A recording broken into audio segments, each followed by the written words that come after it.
Yasmin. How are you doing today? Welcome to a brand new episode of Tuesday Talk with Dr. Yaz. That is right. You are in the right place at the right time for a mind-changing conversation, an enriched conversation to empower you on tonight.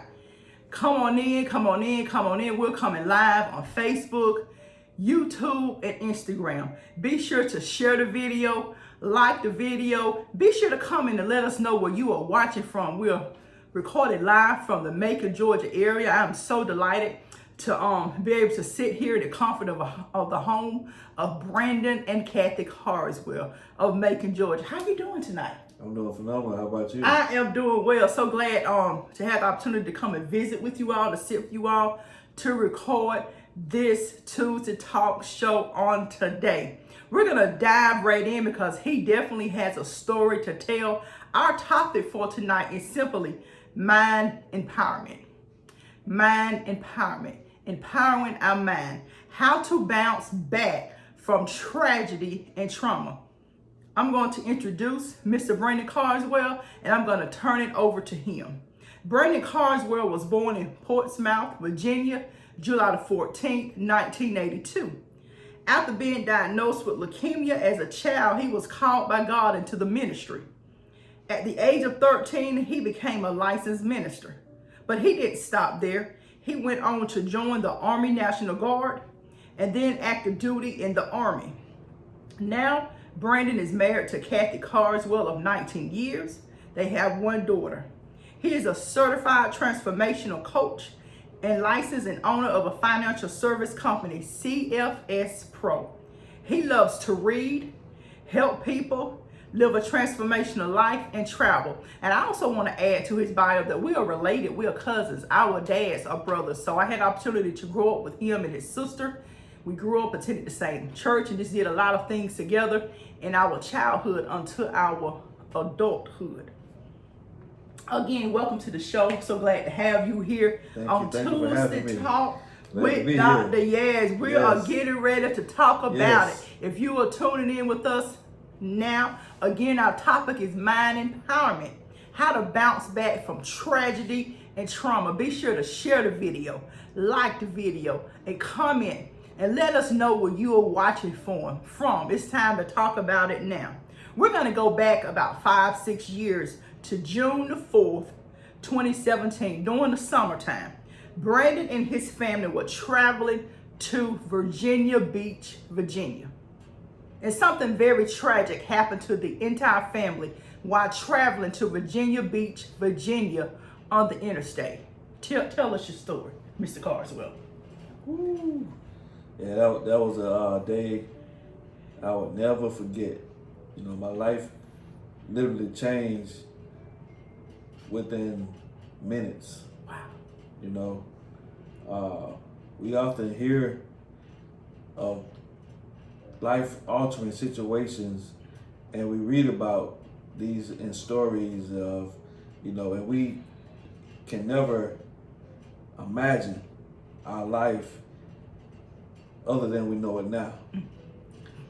And so on that day of June the 4th, in 2017, me and my family, which consisted of my wife, my sister, her son, and my mother, my mother-in-law at the time, God rest her soul, she's going over to the other side now to be with the Lord, and we were all traveling to Virginia Beach, Virginia, from Richmond, Virginia, and via Highway 64 West, I had just purchased a vehicle for my wife for after tax season. I had surprised her with an SUV, and so she was driving, and typically when we're traveling out of town or when we're going on road trips, I normally drive. But this time, you know, which was, you know, quite out of the normal, she was driving. And so let me give you a little backdrop. just to paint the whole picture for you. Well, prior to that night, before that morning, we got on the road and was driving to Virginia Beach.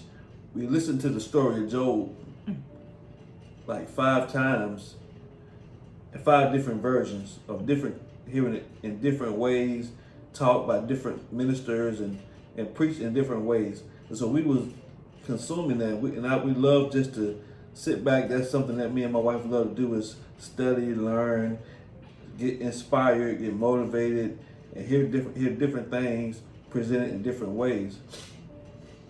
And so we heard that, and we was really went to bed, really fed, nourished spiritually, and it was a wonderful day. And also, like I said, my mother-in-law had come and visit with us for that weekend. My sister-in-law had dropped her off to us to spend time with us and share some time with us, for R&R for herself. So what happened was, during that night, my mother-in-law was over there. My wife had come to me, and she said, I think I need to pray for my mother. I think I need to go and pray for my mom. I feel a real strong urge to go say this special prayer that we in our spiritual community pray for people. And this special prayer is called a bayat. And the bayat, you take with a spiritual teacher or a spiritual master, and what happens when you take that bayat, it gives you access and protection for your soul for the present life and then the previous lives.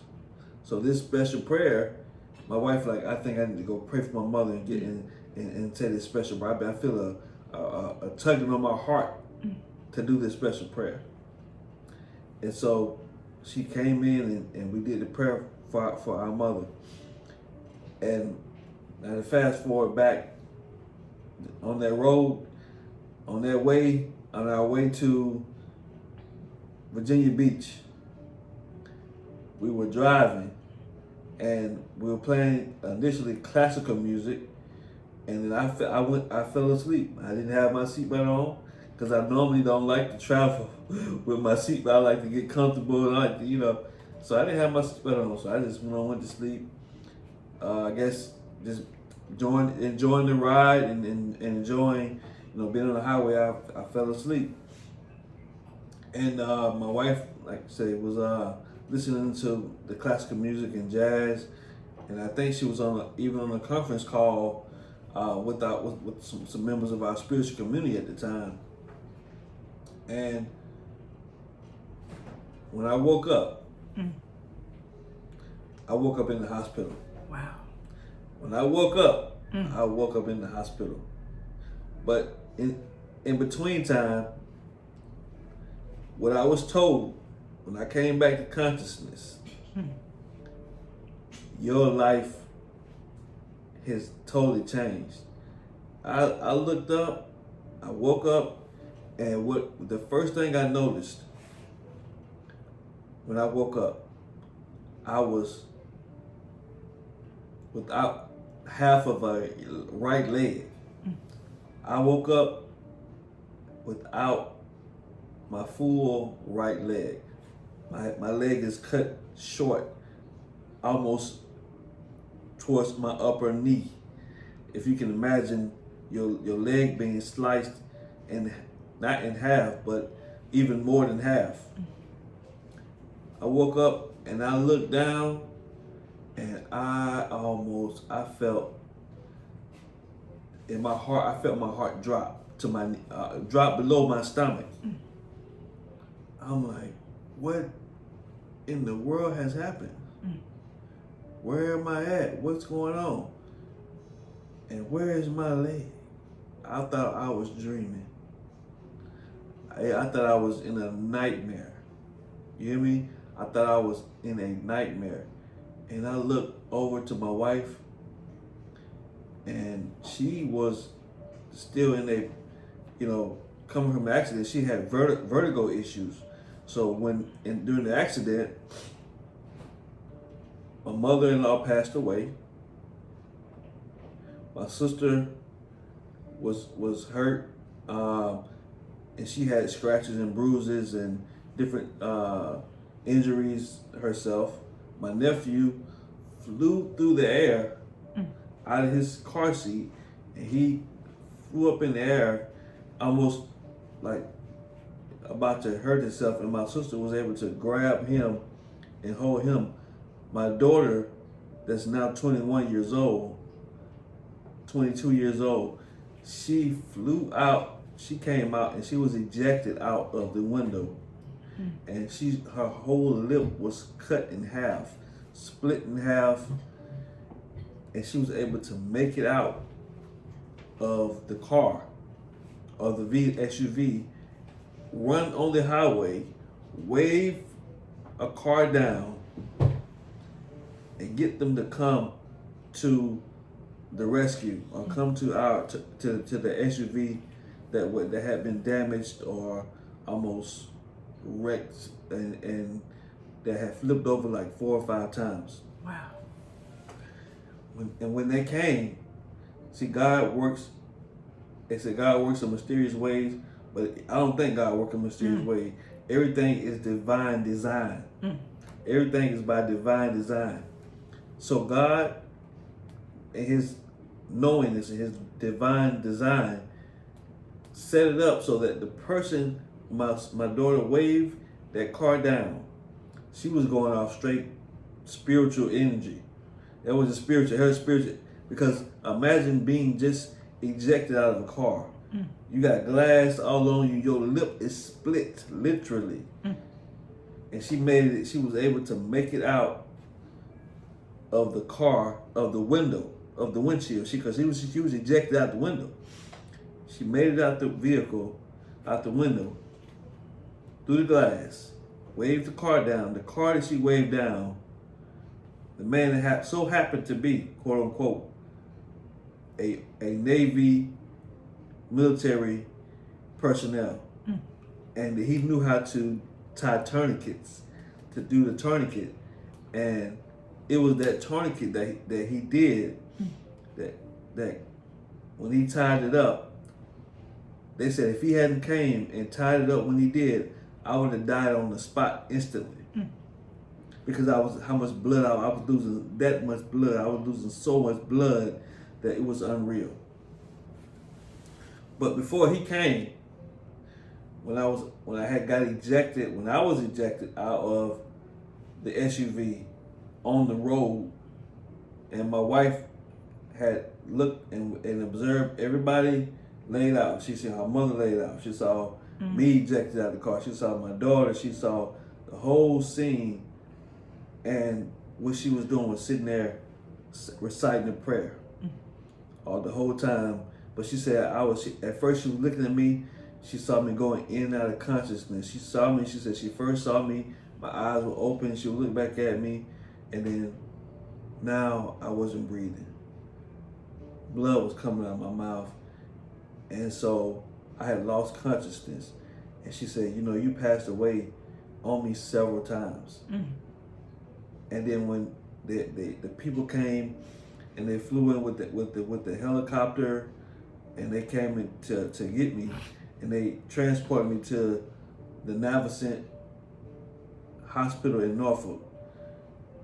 What they said was, when they immediately ran me to surgery, they said, on your death, in part of your surgery, you passed away like more than 10 times.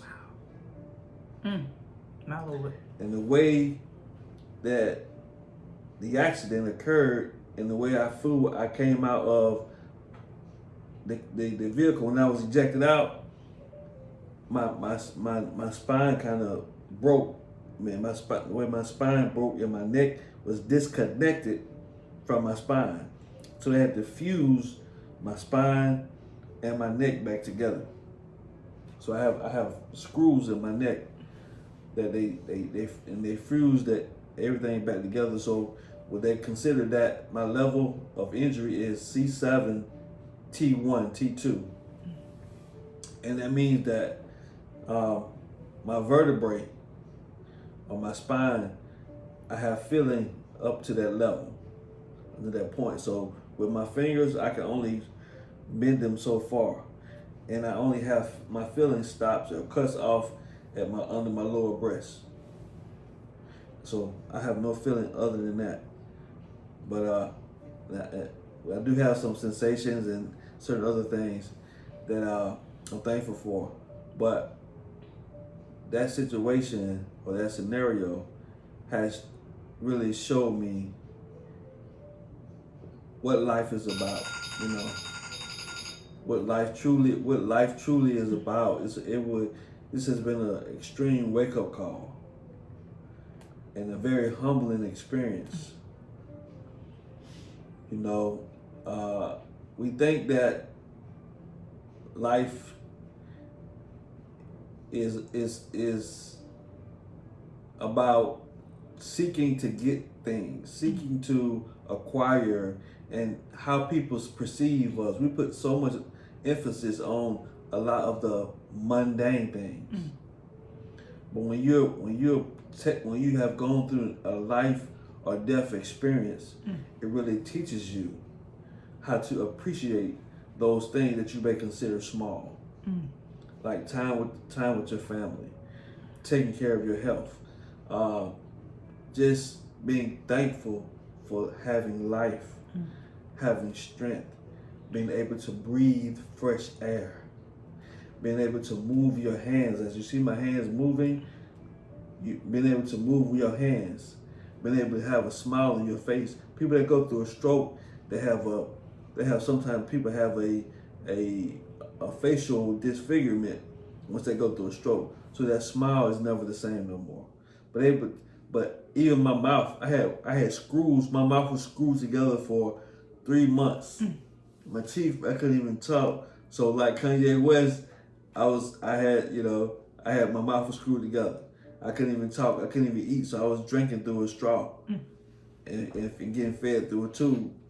And I'm telling you, when at that moment, it's nothing worse than not being able to talk and not being able to express yourself. So people had to learn how to pick up on my signals. They had to know how to, when I pointed my hands a certain way, when I shook my head a certain way, when I did my eyes a certain way, they had to know how to read me and learn a new language. So, and I didn't know sign language, so I wasn't speaking sign language. It was my own language that people had to learn how to tune in and to recognize, what I was saying. But yeah, this has been a beautiful experience for me. What I have learned and what I've gained spiritually is so phenomenal. And having someone come to tell me, my spiritual teacher from West Africa, Senegal, West Africa, told me, he said, I'm gonna tell you one thing I want you to do. Keep this promise to me. He said, don't complain. He said, because you see the way you are, he said, your whole family was supposed to be like that. Your wife, your daughter, everybody that's living is supposed to be like you or worse. He said, matter of fact, your whole face really is supposed to be unrecognizable, and people that to the point where people wouldn't want to look at you. He said, but God has had mercy on you. God was with you and your family. So he was know that you know that your life from this point on is going to be better and better and better. And he said, don't even think that nothing has happened to you. Don't even see yourself as being disabled or disfigured. But know that this is something that God designed for you. This ain't nothing that just happened coincidentally. This is God. This is something that God did specifically for a reason. So be happy. And so I give thanks. For what He has done for me and what He's going to do through me.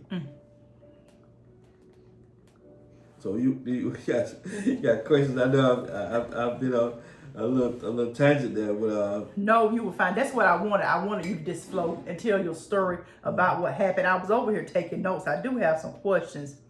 You talked about everything is by divine design. You talked about being thankful for life. You talked about a beautiful experience. You talked about just being happy, about giving thanks. And what I like about it, you said that when y'all were in the vehicle traveling on the interstate, that you went to sleep. And when you woke up, you were in the hospital. So it seems that you really don't remember anything. Do you have any flashbacks or dreams about what happened other than what your wife and your family can tell you what happened? I have had insight. Okay. Once I hear the stories of people telling me, because it comes to me in bits and pieces. So so the more I hear the story, and the more my wife tells me more about it, or I hear from my sister, or I hear from my daughter, I'm like, oh, that really happened? Or this, it's like God constantly is showing me different subtle pieces that make me more thankful. I'm like, wow. Every time I hear it, or a different understanding or different version, I see something different. And it makes me more thankful. Wow. Yeah, every time I hear that story, it's like a constant reminder of how thankful I should be. How we all have something to be thankful for. That's so true. You know, no matter what we find, no matter where we find ourselves in life, no matter what trial or test we're currently facing, is something that we can still give thanks for in the midst of going through that situation or going through that so-called valley experience. Being thankful while going through a valley experience. That's true. My next question is, can you share with us what the rehab experience has been like? From when you was in the hospital, the multiple surgeries you've gone through. Wow. I know you were in the hospital for a very, very long time. I know at some point you and your family transitioned from Virginia back to Macon. But if you could just share what that rehab experience has been like for you. Now, speaking of rehab, you just opened up another. So first I was on the intensive care floor, where I was literally fighting for my life. Right. And they said, you know, at times they had to come ask my wife, do you want me to just go ahead and pull the plug? Because he's fighting, and I don't know if you want to continue to, you know, let the machine or this life support or whatever.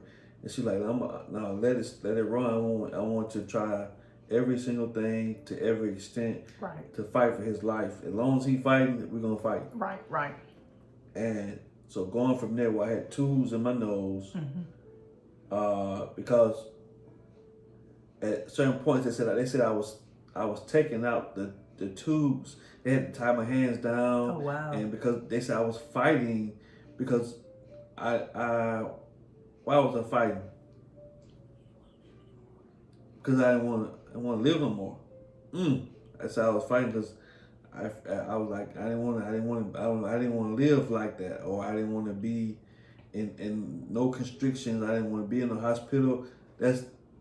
Listen, I don't like hospitals. I don't like medications, and I don't like anything that deals with being unhealthy, or that signifies to myself that I'm in a unhealthy situation. So I was fighting it, and they had to tie me down, and I had tubes in my nose.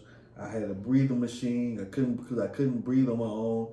I had a trach in my neck, and so I had to learn how to breathe again. So after I went through intensive care for about three and a half months on that intensive floor, they dropped me down to the next floor, where I started to do more recovery. I still was on the breathing. I still had the trach in my throat. I still had my teeth was wired, so I couldn't talk, and that was my jaw and all that was like, it felt like I was, oh my goodness, it felt just like, I don't know how to describe having your mouth wired. where and it was like tight. It was screwed, like it was screws in my mouth. My whole mouth was screwed down together, like bolted tight. That's kind of how I can describe it. And it was very uncomfortable. Very, very uncomfortable, and then it felt like my whole, from the bottom of my jaw to the upper of my lip, was in my whole mouth, and my whole head was like tight and restricted. So I had to learn how to breathe. I had people coming in 3 and 4 times a night, giving me breathing treatment, breathing machines, inhaling, exhaling, and the hospital is the worst place to try to get some sleep. You're supposed to be in the hospital to recover, but you never get to rest. Never. Because after one doctor leave, another doctor come in. You got medication, and then learning how to, let somebody come in and help me with every single thing. Because as of now, I can't, the way I used to use the restroom is different. So every single thing that I have to do, I have to have assistance. And I'm pretty much, going to try to become more independent, but it's a whole nother reality, from doing number 1, number 2, all that. I have to have somebody help me with every single thing. So I'm totally at the mercy of someone else. And that's total outside of my well-being. I'm ex-military, and I'm a business owner, and I'm an alpha male. Very strong-minded alpha male who loves to be in control, who loves to have everything calculated down to a science. You hear me? An exact science. And so going through this experience is teaching me how to let go and let God. Wow. And how to have mercy, how to have patience. You hear me? I said patience. I said mercy. How to let go and let God. And so it's like, this is a very humbling experience on so many different levels. It's showing me how to just, look at things and see the beauty and patience and stillness. Wow. Yeah. So it is, this is something. So it's like, and then going through the rehab, going back to that portion again, is understanding it's a time for healing. And not only healing of the body, but healing of the mind. And then I started having speech therapists will come in and to see, they said, man, what's so amazing about you? They said, even though you went through this major life reconstruction, in the way your spine and your neck was disconnected, your brain is intact. They said God preserved your brain. He said, and matter of fact, you might even be sharper than you was before you had this experience. They said they would come in, they would give me, they say, I'm gonna tell you 10 words. I'm gonna say 10 words, and then they start talking about another topic. And they come back and say, what were the 10 words I gave you again? And I would give my 10 words. Then they'll come back next week with 20 words. They said, and they start talking. And they said, what were the 20 words I gave? I give them the 20 words. And then so they would come with that. And they come with brain games. They were just doing stuff to test my competency level, my ability to my memory. They was testing my math skills, my writing skills, all my skills that would test the competency of the brain, the IQ.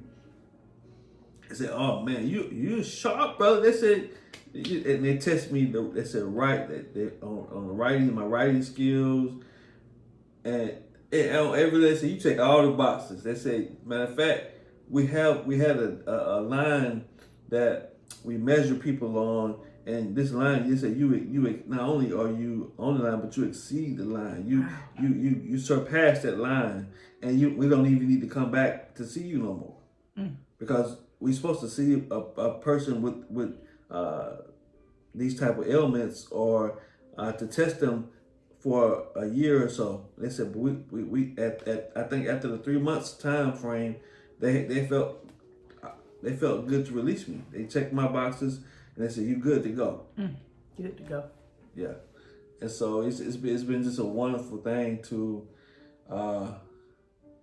be able to be in the moment, to be able to enjoy these moments and to reflect on that experience and to even as I'm yet talking, I'm listening to myself, and it's making me.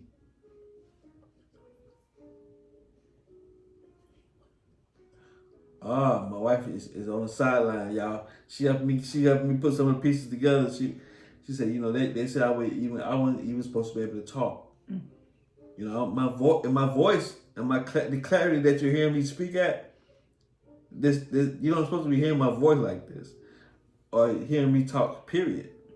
For the most part, and then trying to regulate like my blood pressure and stuff. They said my blood pressure would drop so low, and I would be out of breath and sometimes I still have shortness of breath and just have small things here and there. But for the most part, I wake up every day giving thanks, happy, healthy, pain-free.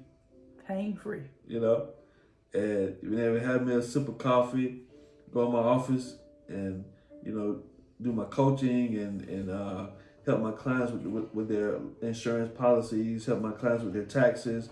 And so I love still serving and being a solution oriented person, helping people solve their problems and experience transformations in their life, in their marriages, in all aspects of their lives.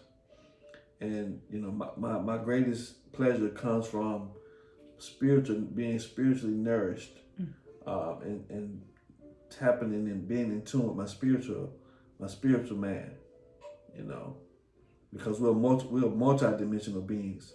We're not just a body with a spirit. We're a spiritual being. We're a spiritual being having a human experience. That's powerful.